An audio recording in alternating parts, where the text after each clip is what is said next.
Fala galera, Lenny Mendes na área. E aqui no Teologia Diária, canal do YouTube, resolvi fazer esse vídeo teste. Deixa eu falar um pouquinho sobre o tema central desse canal, que é um dos temas centrais, né? Que é a respeito dessa pintura que vocês estão vendo aí na tela. É a pintura de Rembrandt, a volta, o retorno do filho pródigo, né? Que fica em exibição lá na Rússia. Eu queria falar um pouquinho a respeito dessa pintura e consequentemente, do livro do Henry Nouwen, que eu já falei um pouquinho a respeito aqui, esse livro aqui. Mas, a princípio, eu vou falar da pintura. Essa pintura, O Retorno do Filho Pródigo, ela é do conterrâneo de Henry Nouwen, né? Rembrandt. Vou pegar uns dados aqui, ó.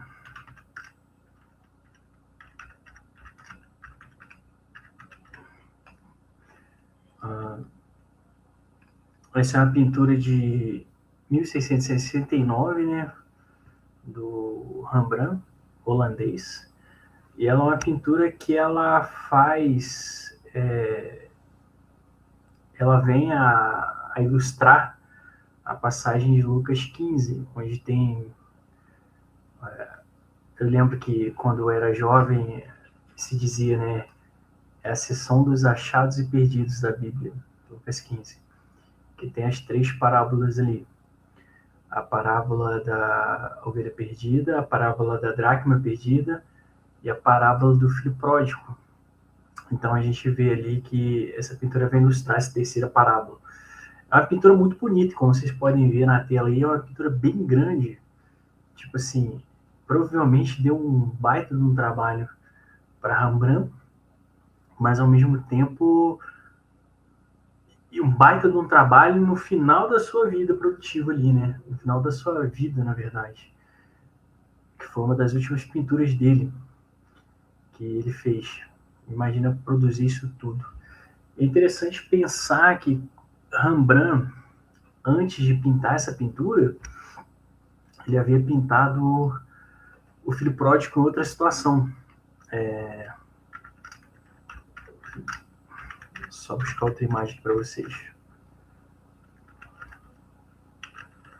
Que é justamente o filho pródigo na sua fase inicial ali da sua negação da sua identidade com seu pai e de aproveitar tudo aquilo que ele herdou do pai dele.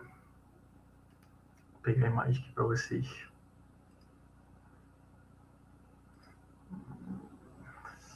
Consegui aqui. Eu vou adicionar ela aqui para vocês verem.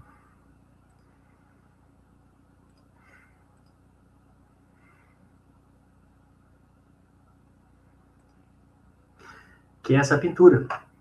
É interessante que Rembrandt, as pinturas dele, ele sempre se retratava a si mesmo. E nessa pintura aí, ele se representa junto com a sua esposa, Saskia, num bordel, justamente ilustrando essa fase inicial em que o filho pródigo ali, ele deixa o seu pai, pega a sua herança e começa a desfrutar de tudo aquilo que o dinheiro poderia comprar. É interessante que ele se pinta aí, num bordel, tudo feliz, com a bebida na mão, com a mulher em seu colo, desfrutando de tudo aquilo. É interessante que justamente Rembrandt, ele era um cara que vivia muito e representava muito a si mesmo. Ele gostava dessa questão de se representar ali, vivendo, desfrutando das coisas. E quando você vê essa pintura, você nem imagina que ele chegaria naquela pintura final. Quem vê essa pintura não imagina que ele chegaria nessa pintura aqui, nessa imagem final, onde aquele cara que estava aproveitando toda a vida, estava aproveitando tudo que o dinheiro poderia proporcionar ali, bebidas, mulheres, amigos. A gente não imagina que ele chegaria a esse ponto de se retratar maltrapilho, careca, com roupas esfarrapadas, totalmente ali vulnerável ali diante de seu pai. É interessante pensar que essa representação de Rembrandt sobre si mesmo é uma grande verdade a respeito da condição humana, quando estamos longe de Deus, quando estamos entregues ao pecado. E, ao mesmo tempo, é a representação da condição humana quando tem a oportunidade de chegar a Deus. Não temos nada, estamos totalmente fadados ao fracasso, vivendo vidas totalmente na lama, na sarjeta, sem poder desfrutar e sem estar desfrutando de nenhuma benesse. E é interessante pensar Rembrandt como esse. Na verdade, no próximo vídeo eu mostro para vocês. Eu tenho uma coletânea aqui das pinturas de Rembrandt. É bem interessante a gente analisar os esboços e as pinturas dele, que a gente consegue descobrir mais um pouquinho quem é Rembrandt. Assim como Henri Nouwen, ele procurou entender a mente do pintor, né? Entender a mente de Rembrandt ali por trás das suas pinturas, por trás das suas dores, da sua vida, das suas perdas. E justamente essas perdas, essas dores que levaram ele a chegar nesse ápice da sua arte, de representar a si mesmo ali diante de Deus, totalmente entregue ali aos cuidados de Deus, vulnerável, maltrapilho e totalmente arrependido ali diante de seu pai.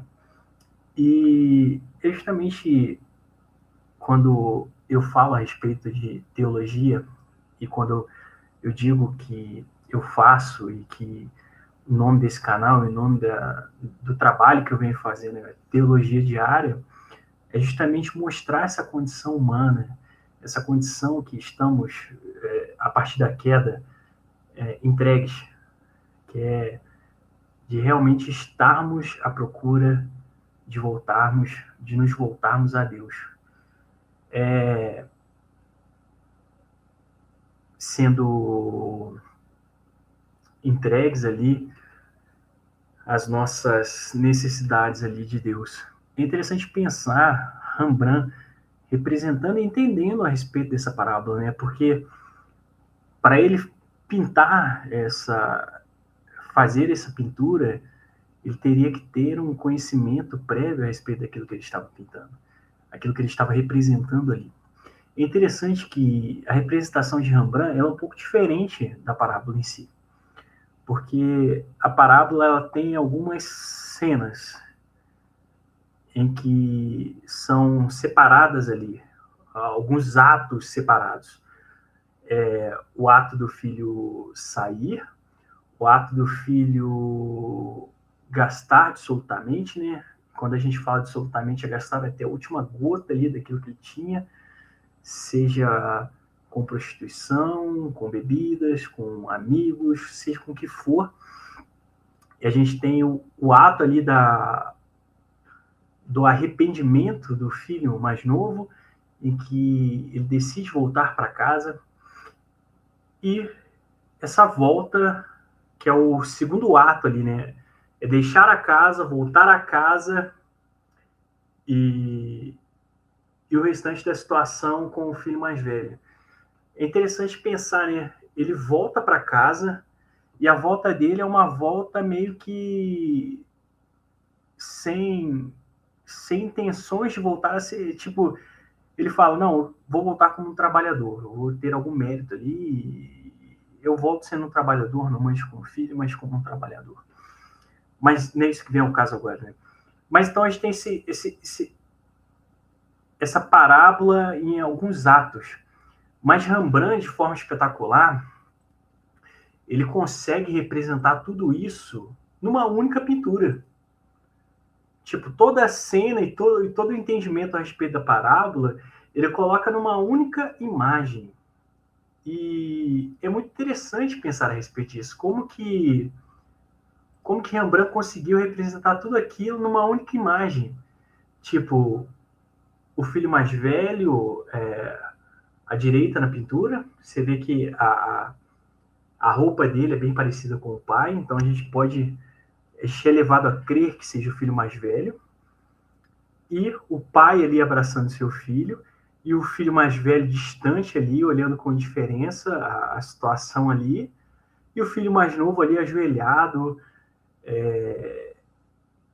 com a cabeça raspada, descalço, com as suas sandálias todas rasgadas. Mas tem uma única coisa que Rembrandt permite que ainda esteja com aquele filho. É interessante, se você olhar para a pintura, você vai ver isso, que é justamente a espada que simboliza, se você olha bem para a imagem, vou pegar a imagem aqui, fica melhor. Se você olha bem para a imagem, deixa eu pegar a pintura aqui, que a gente vai conseguir enxergar melhor isso que eu estou falando.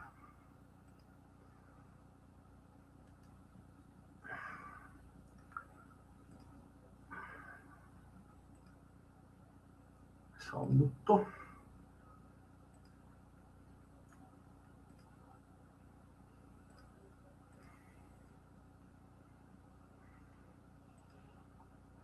Se você olha a imagem na cintura, no lado direito do filho, ainda tem ali a bainha e aquilo que seria a espada ali, que simbolizava ainda a filiação que ele tinha com seu pai. É interessante que Rembrandt ele pensa tanto nessa parábola que justamente alguns detalhes, tipo assim, a gente reconhece que ele ainda é o filho justamente pelo tratamento do pai, mas também pela questão ali da espada na bainha ali e do lado direito, que ainda traz essa representação de que ele fazia parte daquela família. E Rembrandt ele vem também apresentar essa questão bem interessante, que ele a gente vê que ele entendeu a parábola, que justamente o filho está um pé calçado, o outro não, descalço, maltrapilho, justamente para mostrar que o pai, que a ação do pai ali na parábola de pegar e põe nele um anel, trazer roupas para ele, sandálias para ele, justamente porque ele se encontrava numa situação deplorável de vida. É interessante também essa questão da cabeça dele estar raspada, que justamente representa essa questão de identificação, né? Identidade. É interessante que quando Nowen, ele fala muito isso no livro, que quando se entra no exército ou no serviço militar, todo mundo é identificado por um número. Ninguém tem uma identidade, ninguém tem algo que diferencia ele. Todo mundo raspa a cabeça e de repente é um padrão ali de pessoas. E a gente vê que essas pessoas são todas vamos colocar, as mesmas pessoas e nada diferencia ela. Então aquele filho estava tendo a sua identidade ali reduzida a nada, tendo a sua cabeça raspada, se apresentando daquela forma. Então a gente vê que Rembrandt ele representa de forma muito bela essa parábola.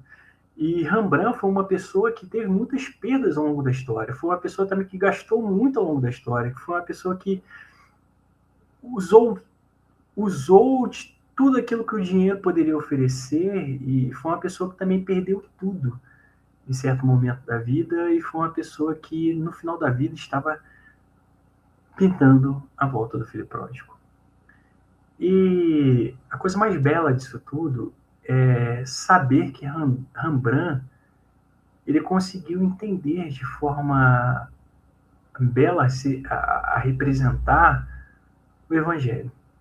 O Evangelho, que é justamente, se a gente pudesse ter uma oportunidade, um único texto na Bíblia, uma única história a respeito de Deus e a respeito da relação de Deus com os homens, se a gente tivesse somente a parábola do filho pródigo, ela já seria suficiente. É uma das parábolas mais conhecidas, mais difundidas. É uma das parábolas que representam tudo aquilo que nós somos como pessoas. E fugindo um pouquinho de Rembrandt e entrando na teologia diária, a de nossas vidas, né? O nome do nosso canal, que é justamente isso. Somos todos filhos distantes de Deus. Estamos todos em busca de uma filiação divina. É interessante pensar, seja como filhos mais novos, que são entregues ali aos prazeres, às questões que o dinheiro pode comprar, a avidez, a aventura da vida, né? Quero viver, eu quero desfrutar de tudo aquilo que a vida pode me proporcionar. Me deitar com o máximo de mulheres, beber o máximo possível, desfrutar de todos os prazeres, carros, dinheiro, tudo aquilo que a vida em si pode me proporcionar. Ou eu sou um filho mais velho, uma pessoa totalmente regrada, uma pessoa totalmente entregue à disciplina, mas ao mesmo tempo descontente com a vida. Uma pessoa que constantemente está em desgosto porque só trabalha. É interessante que essa parábola vem nos mostrar, Jesus ensinando essa parábola vem nos mostrar que todos nós nos encontramos em uma dessas duas personalidades. Todos nós nos encontramos em um desses dois personagens. Que aquilo que o homem consegue por si só é só chegar em um desses dois personagens. Sendo filho mais novo ou sendo filho mais velho. O homem por si só ele não consegue, de forma alguma, estar fora desses dois personagens. É interessante que Jesus, quando ele fala parábola, ele está falando para dois públicos ali. E o que Jesus vem falar ali com os pecadores e os publicanos, ou os senhores da lei ali, os escribas e os fariseus, ele vem mostrar, olha pessoal, vem cá, eu estou contando essa história aqui para vocês porque o que acontece? Ninguém está salvo. E como eu gosto de falar, como você gosta de falar, ninguém está safe nisso aqui. Sejam vocês se encontrando em um ou outro lado, todos estão precisando de Deus, todos estão precisando se voltar a Deus e que Deus os encontre. E a grande questão, e Noah vai abordar isso no livro, e a gente vai falar um pouquinho mais para frente a respeito disso, que a nossa busca por ser alguma coisa só vai nos levar a esses dois personagens. Ou vamos nos entregar a toda sorte de prazeres e a toda busca por viver, ou a gente vai se encontrar como uma pessoa extremamente legalista, que trabalha, não desfruta de nada, e se encontra na mesma condição do filho mais novo. Mas, de certa forma, o único lugar que a gente deve almejar é um lugar em que nós não podemos chegar por nós mesmos, a não ser pelo próprio Deus. Que é aprender com essa parábola e aprender com o próprio Deus que devemos buscar ser como o Pai. Que devemos buscar, clamar por Deus para que Ele nos torne e nos dê essa paternidade. Nos torne pais, nos torne como Ele, através do seu Espírito Santo, através do próprio Jesus. Então essa é a grande questão. Qual que tem sido a sua busca hoje? Em que situação você tem se encontrado hoje? Em que lado você tem se encontrado hoje? Como filho mais novo ou como filho mais velho? Ou você já passou dessas duas fases e Deus tem transformado a sua vida e te tornado assim como Ele? Uma pessoa que ama incondicionalmente. Ele tem transformado a sua vida, tem colocado, depositado isso na sua vida. Então essa é a grande questão. Você se encontra em algum lado. Você se encontra em algum personagem hoje. Mas aquilo que você deve ser e a pessoa que você deve se tornar em Deus, somente Ele pode te transformar. Será que essa tem sido a sua busca hoje? Será que você tem trilhado esse caminho hoje? Essa é a grande questão que Deus coloca pra gente. E por fim, eu tenho um texto aqui bem legal. Deixa eu ver se eu acho para vocês. Essa é uma live teste, então eu tô de camiseta, tô todo estranho aqui, mas é só porque eu não podia deixar para fazer em outro momento. Não podia parar, me arrumar e fazer tudo. Tinha que fazer hoje, dessa forma.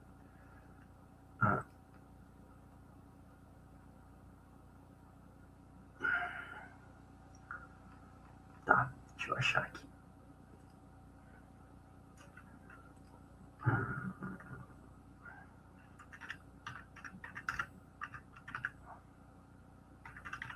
Rapidinho.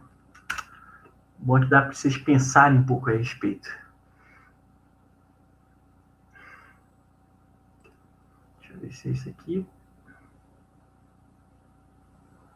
Não. Ai.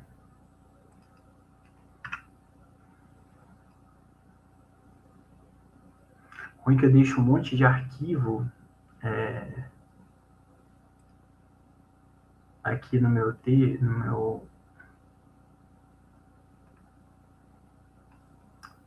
texto e eu não coloco nomes. Acho que esse é o grande problema. Tá, no PDF. Vamos ver se eu vou conseguir abrir por aqui. Vamos ver. Documento.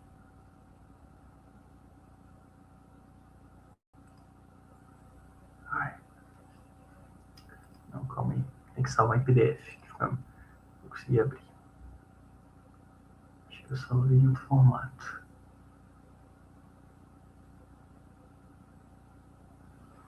Tá, acho que eu consegui aqui. Vou abrir para vocês. No computador. E arquivo. Vamos ver se vai. Se vai abrir.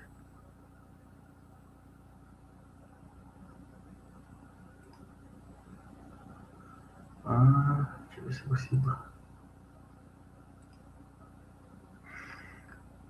Deixa eu ver se eu consigo aumentar. Não consigo aumentar, não.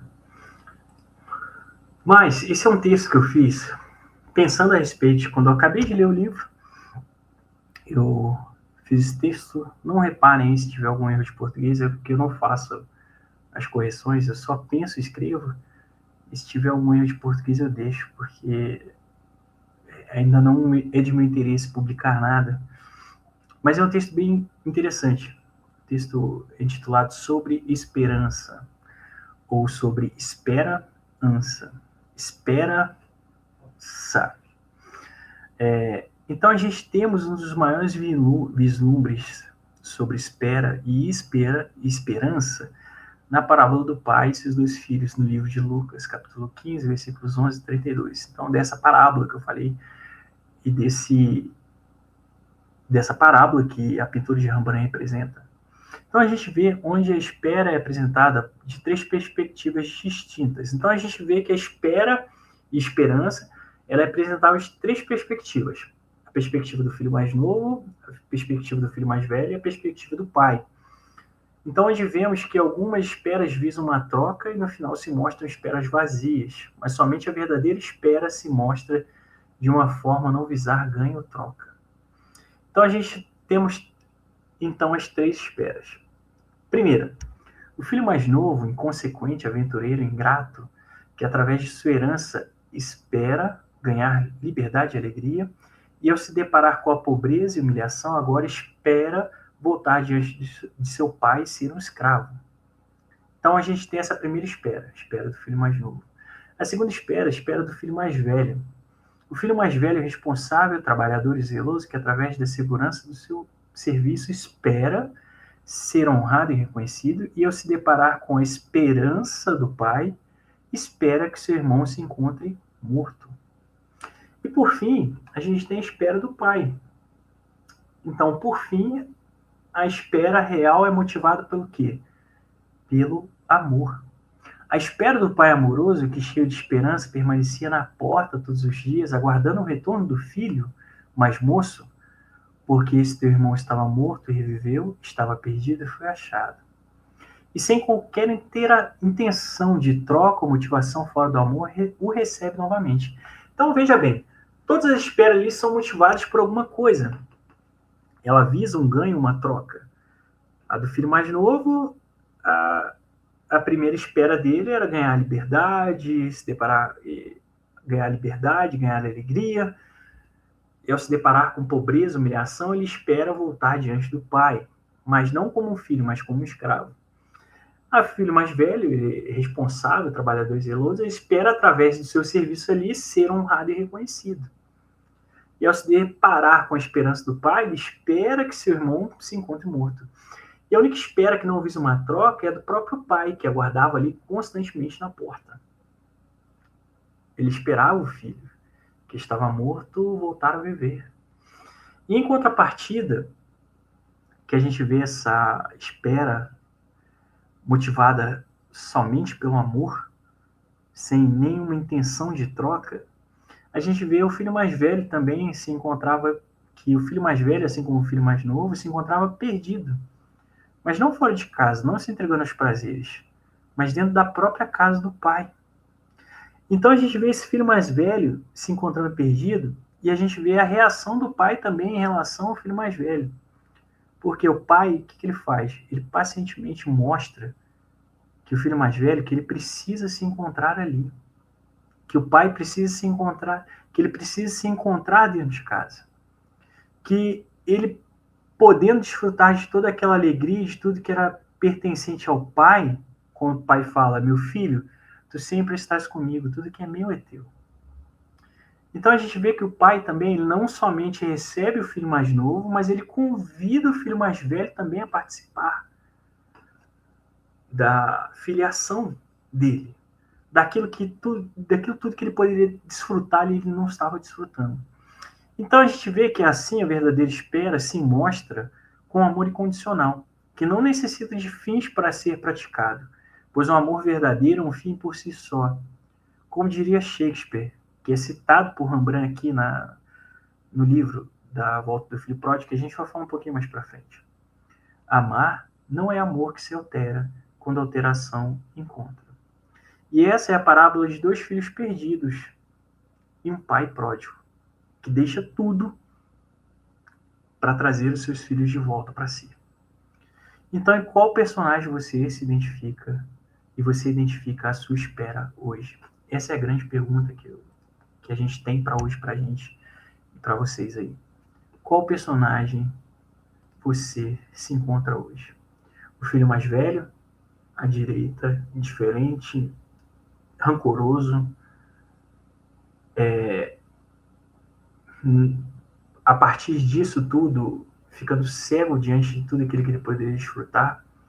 Um filho mais novo, aventureiro, que queria viver, se acabando em todos os prazeres, fora da sua família.